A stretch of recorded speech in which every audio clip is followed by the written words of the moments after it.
नमस्कार। News nation digital के इस खास एपिसोड घटना चक्र में आपका स्वागत है। मैं हूं सुमित कुमार दुबे। भारत की आज़ादी को 75 साल से ज़्यादा वक्त हो चुका है। 15 अगस्त 1947 के दिन देश को अंग्रेज़ों की गुलामी से आज़ादी मिली थी। लेकिन क्या कभी आपने सोचा है कि देश की आज़ादी के लिए 15 अगस्त के दिन को ही क्यों चुना गया? आज के हमारे इस एपिसोड में हम बात करेंगे उस घटना चक्र की जिसमें महज कुछ ही सेकंड्स में भारत देश के इतिहास की सबसे खास तारीख यानी 15 अगस्त का ऐलान हो गया था। 1947 के साल में दिन था 3 जून का, वक्त था शाम का और ब्रिटिश भारत के अंतिम वायसराय लॉर्ड माउंटबेटन दिल्ली में एक प्रेस कॉन्फ्रेंस कर रहे थे। ब्रिटिश भारत के इतिहास में किसी भी वायसराय की ये दूसरी और आखिरी प्रेस कॉन्फ्रेंस थी। प्रेस कॉन्फ्रेंस का कमरा यानी पीसी रूम पत्रकारों से खचाखच भरा हुआ था और करीब 300 पत्रकार इसमें शामिल थे। इन पत्रकारों में भारत के अलावा अमेरिका, सोवियत संघ, चीन, जापान और कई यूरोपीय देशों के पत्रकार शामिल थे। दुनिया भर के पत्रकार इस प्रेस कॉन्फ्रेंस रूम में इसलिए इकट्ठे हुए थे क्योंकि माउंटबेटन भारत के विभाजन और 2 नए देशों यानी भारत और पाकिस्तान की आज़ादी का ऐलान करने वाले थे। 40 करोड़ से ज़्यादा की आबादी वाले इस देश की आवाम की किस्मत किस तरह बंटने वाली है, इसकी जानकारी इस प्रेस कॉन्फ्रेंस में दी जाने वाली थी। माउंटबेटन ने बड़ी तफसील के साथ भारत के बंटवारे के अपने प्लान का खुलासा किया और बताया कि कांग्रेस और मुस्लिम लीग दोनों इसके लिए राजी हैं। बंटवारा किस तरह होगा, इससे जुड़े हर सवाल का जवाब माउंटबेटन ने दिया। माउंटबेटन पूरी तैयारी के साथ आए थे और हर जानकारी उनकी फिंगर टिप्स पर थी। लेकिन अंत में एक भारतीय पत्रकार ने एक ऐसा सवाल दागा जिसका जवाब माउंटबेटन को नहीं पता था। सवाल था कि जब माउंटबेटन ने भारत के विभाजन या दोनों देशों की आज़ादी का सारा प्लान तैयार कर लिया है तो उनके दिमाग में इसको अमल में लाने की कोई तारीख भी तो होगी। माउंटबेटन ने इसका जवाब दिया कि हाँ, मैंने पावर ट्रांसफर की तारीख तय कर ली है। जबकि उस वक्त तक बंटवारे पर केवल सहमति बनी थी, आज़ादी की कोई तारीख तय नहीं की गई थी। लेकिन फिर भी माउंटबेटन ने कहा कि हाँ, उन्होंने तारीख तय कर ली है। पत्रकार ने फिर पूछा, अगर तारीख तय हो चुकी है तो वो तारीख क्या है? इसके जवाब पर उस पीसी रूम में सन्नाटा छा गया।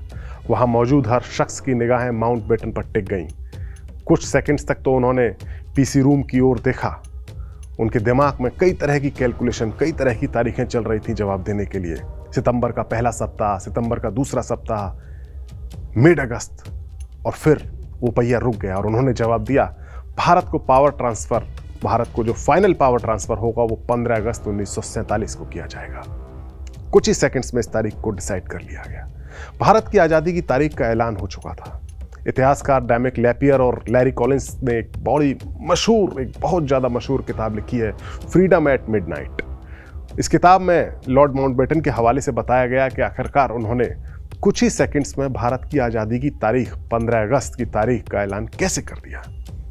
दरअसल भारत का वायसराय बनने से पहले माउंटबेटन दूसरे विश्व युद्ध के दौरान मित्र देशों की फौजों के कमांडर थे और एशिया में जापान के खिलाफ चल रही जंग में शामिल थे।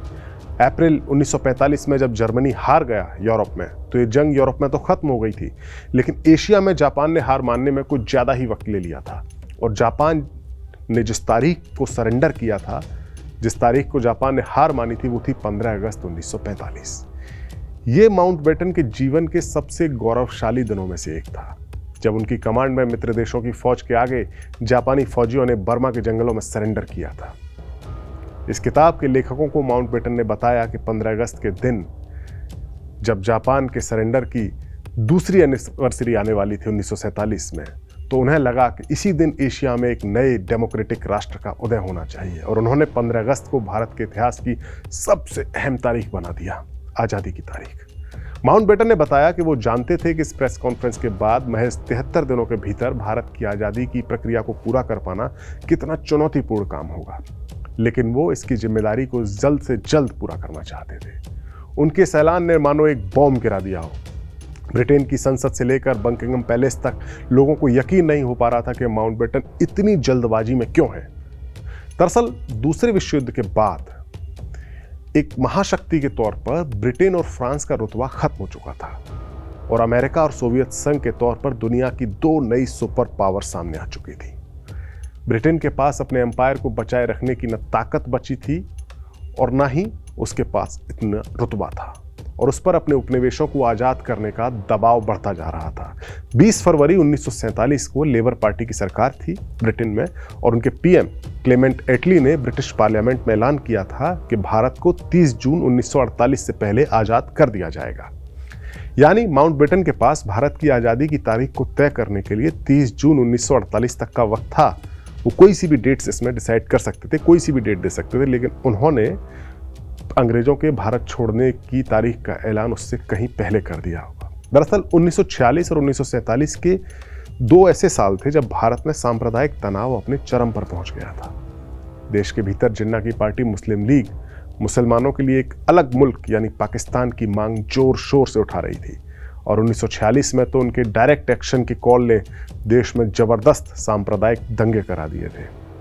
भारत के विभाजन को टालने के लिए 1946 में बनाया गया कैबिनेट मिशन नाकाम हो चुका था, और जिन्ना को किसी भी हाल में पाकिस्तान चाहिए था।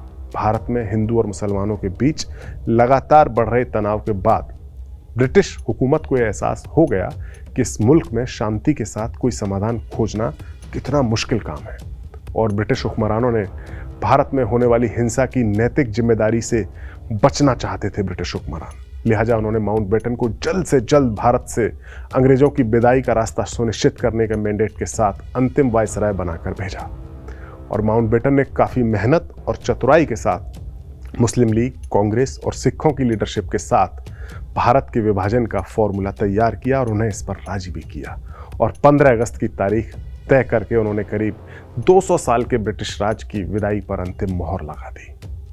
बहरहाल भारत की आज़ादी के लिए 15 अगस्त की तारीख का ऐलान होते ही एक बड़ी समस्या भी खड़ी हो गई। भारत के कई नामी गिरामी ज्योतिषियों के मुताबिक भारत देश के जन्म के लिए ये एक बेहद ही अशुभ तारीख थी।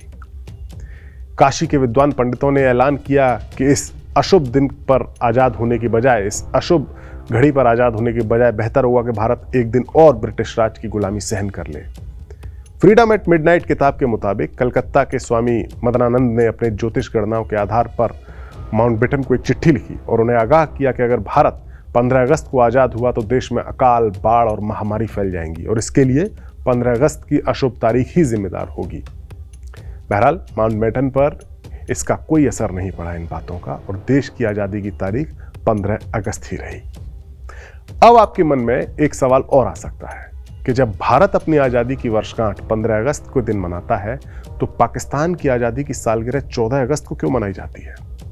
भारत और पाकिस्तान दोनों की आज़ादी के जो सबसे अहम दस्तावेज उसका जो है इंडिया इंडिपेंडेंस एक्ट, उसने इस अहम मौके की तारीख 15 अगस्त 1947 ही दर्ज की गई है उस एक्ट में, और 1948 तक तो पाकिस्तान के लिए भी उसकी आज़ादी का दिन 15 अगस्त ही रहा था, और इस तारीख को पोस्टल स्टैंप भी इस तारीख के जारी किए गए थे 15 अगस्त 1947 के।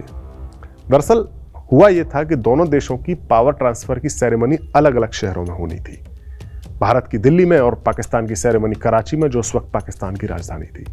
माउंटबेटन 14 और 15 अगस्त की दरमियानी रात को एक ही वक्त पर दोनों जगह मौजूद नहीं रह सकते थे, लिहाजा उन्होंने एक दिन पहले यानी 14 अगस्त को कराची में पहुंचकर जिन्ना का पाकिस्तान उनके हवाले कर दिया। हालांकि पाकिस्तान की संविधान सभा में 14 अगस्त को दी गई उनकी स्पीच में माउंटबेटन ने साफ साफ कहा था कि कल यानी 15 अगस्त को पाकिस्तान की आज़ाद सरकार के हाथ में पावर आ जाएगी, यानी पाकिस्तान की आज़ादी 15 अगस्त को ही होनी थी। लेकिन कहा जाता है कि पाकिस्तान के कुछ लीडर्स भारत की आज़ादी के दिन से एक दिन पहले अपनी आज़ादी का दिन मनाना चाहते थे। जून 1948 में पाकिस्तान के पहले प्रधानमंत्री लियाकत अली की कैबिनेट, उनकी अध्यक्षता में उनकी कैबिनेट की मीटिंग हुई और पाकिस्तान सरकार ने आज़ादी की तारीख को एक दिन पहले यानी 14 अगस्त को शिफ्ट करने का फैसला कर लिया। जिन्ना को इसका प्रस्ताव भेजा गया, कायदे आजम जिन्ना को, और उन्होंने लियाकत अली की कैबिनेट के प्रस्ताव को हरी झंडी दे दी और पाकिस्तान ने अपना स्वतंत्रता दिवस 14 अगस्त को मनाना शुरू कर दिया। तो ये था भारत और पाकिस्तान की आज़ादी की तारीख तय होने का पूरा घटना चक्र। ये वीडियो आपको कैसा लगा? अपनी राय हमें ज़रूर बताएं। नमस्कार।